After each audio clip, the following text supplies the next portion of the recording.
عباد الرحمن الذين يمشون على الأرض هونا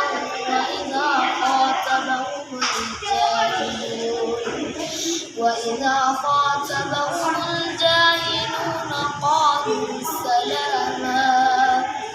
والذين يبيتون لربهم سجدا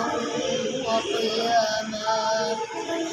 والذين يقولون ربنا اصرف عنا عذاب جهنم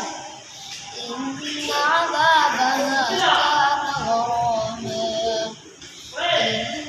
إنها ساءت مستقرا ومقاما والذين إذا أنفقوا لم يسرفوا ولم يقتروا وكان بين ذلك قواما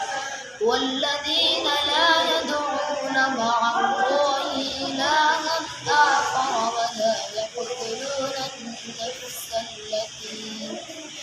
ولا يقتلون النفس التي حرم الله إلا بالحق ولا يزنون ومن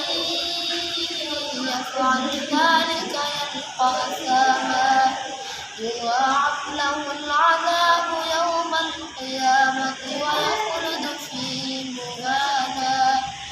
إلا من تاب وآمن وعمل عملا صالحا فأولئك